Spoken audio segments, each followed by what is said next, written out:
Nandito ako sa Japan at kakain tayo kasi di ako makatulog, guys. Time check 1 AM na. Imbis na natutulog, kakain tayo. Buti na lang talaga sobrang lapit lang ng Family Mart sa hotel namin. Ito yung hotel namin, tapos ito lang yung Family Mart. 'Di ba sobrang lapit? Sobrang daming pwedeng bilhin, oh. Daming onigiri, oh. Kuha tayo neto. Mukhang masarap tong chicken and vegetables. Hindi naman ako sobrang gutom. May mga gusto lang ako itry. Kuha tayo netong favorite kong drink. Try naman natin tong blueberry na flavor. Tapos ganito din yung Yakult nila dito. Actually, pampatulog pala to. Akala ko Yakult talaga siya. Ito muna bibilin ko dito. Hanap tayo ng 7-Eleven. Ito guys, may nanap ako 7-Eleven.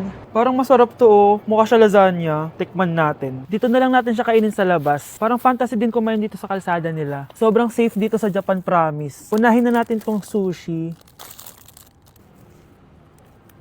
Alam nyo ba, kahit maglakad kayo mag-isa dito, sobrang safe, promise. Walang mga haras sa inyo. Walang kriminal, ganyan. Kaya ang sarap maglakad sa labas kasi alam mong safe ka, di ba? Tapos, sobrang babait pa ng mga Japanese. Swear. Pero sabi naman ng ibang Japanese, parang mas lang nila yon, pero ang totoo, ginajudge ka nila. Pero at least, di ba, mabait sila. Di ka gaya na pumunta ako ng Hong Kong, sobrang sungit ng mga tao, sisigawan ka pa. Kapag may hinahanap ka, talagang tutulungan ka nila. Tapos palagi silang nakasmile. Kaya promise, Japan talaga yung favorite country ko. Last bite. Okay, next natin tong parang lasagna. Guys, sobrang bango. Sobrang sarap ng itsura niya. Tikman na natin.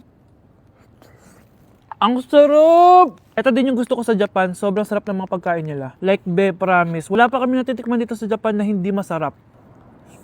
Kaya every time na pupunta talaga kami dito, promise na yon, natataba kami. Pero okay lang, Japan to eh. Alam nyo, minsan, naisip ko na dito na lang kaya kami tumira. Pero ang naririnig ko sa ibang foreigners na nakatira dito, masaya lang daw dito as a tourist. Pero kung dito ka natitira at mag-work, nakaka-depress daw, ganyan nakakalungkot. Kasi sabi nila toxic daw yung work environment dito. Pero ako, kung titira ako dito, gusto ko forever tourist ako. Inumin natin to Yakult na nakakaantok. Last bite! Pabalik na ako ng hotel, guys, and inumin na natin to favorite nating drink. Medyo malansa siya, tas maasim. So, yun lang, guys. Bye! Okay, class. 5 points sa akin ang makakasagot neto. Ano ang pangalan ni Rizal? Ma'am. Yes, Scarlett? Rizal Park. Anong Rizal Park? Jose Rizal yon. Diyos ko, mga bata ngayon. Siya ang pambansang... Ma'am, siya ang pambansang opa. Siya ang pambansang bayani natin. Anong pinagsasabi nyo? Oh, kompletuhin nyo to. Ang kabataan, ang pag-asa ng busan. Mali! Bayan! Pinagluloko nyo ako, ha? O eto, ano ang sinulat na libro ni Jose Rizal? Ma'am, El Filibusterismo. Imnida. Tama na sana eh. Naloloko na kayo sa K-pop at K-drama na yan, ha? Last na talaga. Ayusin nyo na. Okay, class. Last question. Sino ang kapatid ni Rizal? Kapatid ni Rizal? Ma'am. Eto, sure na ako sa sagot ko. Yes, Scarlett. Ang kapatid ni Rizal Park ay si... Elise Sandara Park.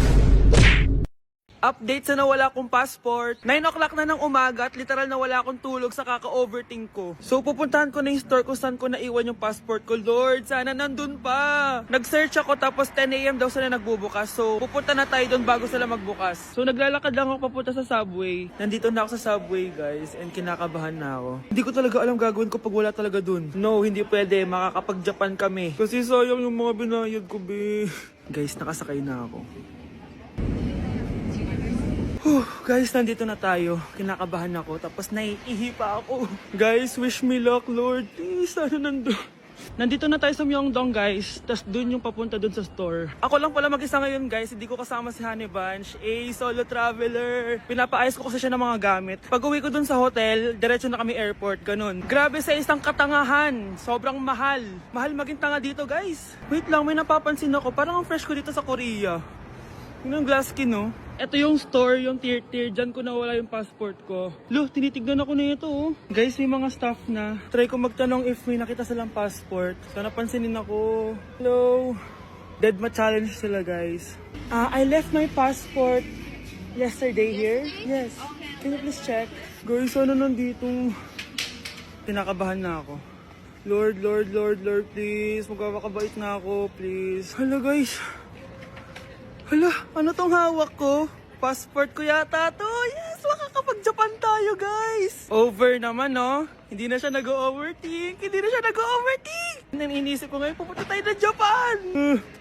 Guys, nasa airport na kami. Tuloy na kami sa Japan. Bye, Korea.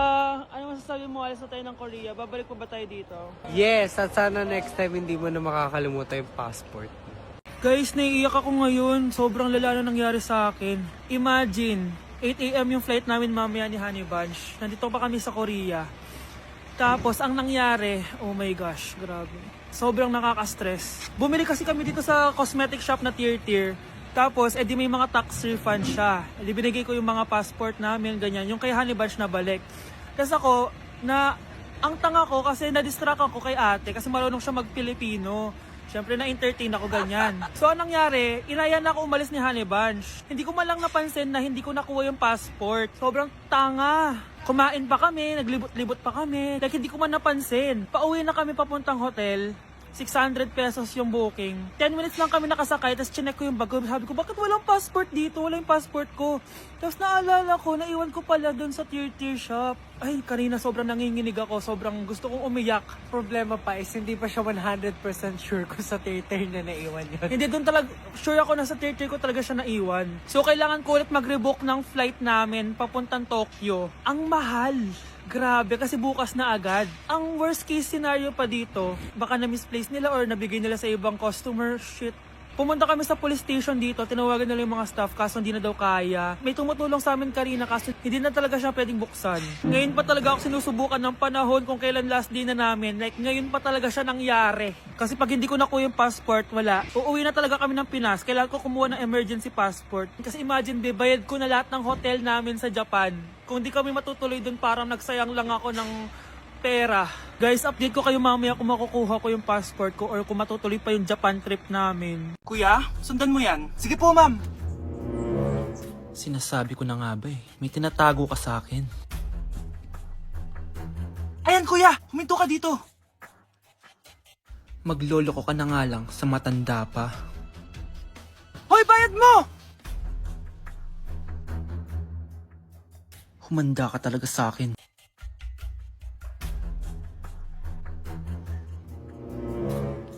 Ang sweet niyo naman. May paregalo ka pa, ha?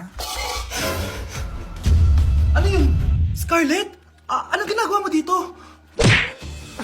Manloloko ka! Pinagpalit mo ko dito sa matandang pangit na to? May paregalo ka pa, ha? Eh, sa akin nga wala kang binibigyan na regalo, eh. Scarlett, magpapaliwanag ako. Manahimik ka! At ikaw naman, matandang pangit? Sayong-sayo na tong boyfriend ko! Magsama kayong dalawa! Aba, walang respeto tong girlfriend mo, ah! Ano pinagsasabi mo, Scarlett? Eh, nanay ko to. Excuse mo lang yan! Eh, mukha nga nagtatago ka kanina eh. Nagtatago ako kasi isusurprise namin yung tatay ko. Ganito babae ba yung gusto mo, anak? Yung walang modo? Nay, pagpasensyahan niyo na siya. Tita, sorry po. Anong sorry? Matandang pangit ako, di ba? Lumayas ka dito, babae ka. Sorry na, tita. Ayaw mo lumayas, ha? Brownie! Good boy! Tumakbo ka na! I-cancel ko muna diet ko. Magmumukbang tayo, guys! Bumili ako na tong buldak na carbonara. Sabi nila masarap to. Guys, kasama natin si Jungkook Imnida. 안녕하세요 여러분 저는 러럽입니다. So, what are we cooking today? Today buldak carbonara with spam and onigiri.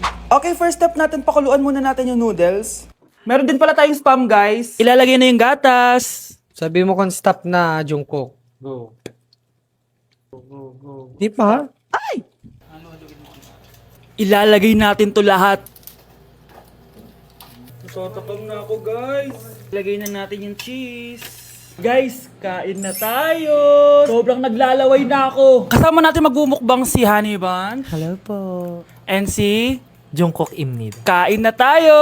Guys, kung ako sa inyo, magluto na rin kayo. Meron kaming spam. May egg din. So, ang challenge natin, walang iinom ng tubig. Hanggat hindi na uubos. First bite, guys.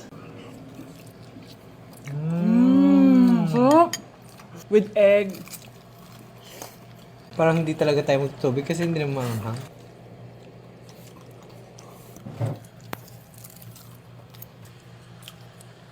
ASMR. Try natin with nori. So, binabalot siya. So, ganito siya. Ibalot nyo.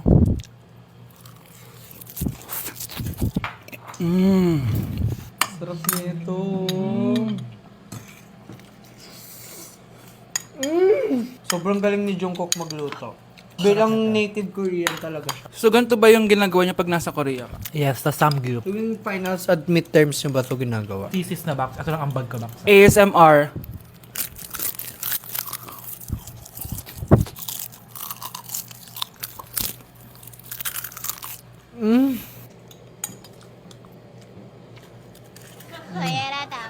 Grabe, hindi halatang gutom na gutom kami, oh. Walang nasayang na pagkain. So, i-rate ko siya ng 10 out of 10 dahil sobrang sarap niya. 10 out of 10, like super. 1,000 over 10. Kamsahamnida. Excited na ako pumunta ng Korea. Mag-request kayo ng mga vlog namin doon. Yes, guys. Kung anong pwedeng kainin doon, saan pwedeng pumunta. Tsaka magsa 7-Eleven tayo, guys, doon. Charan! Kamsamnida!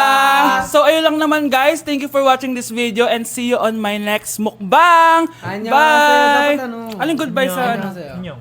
Hana Dulcet! Annyeong!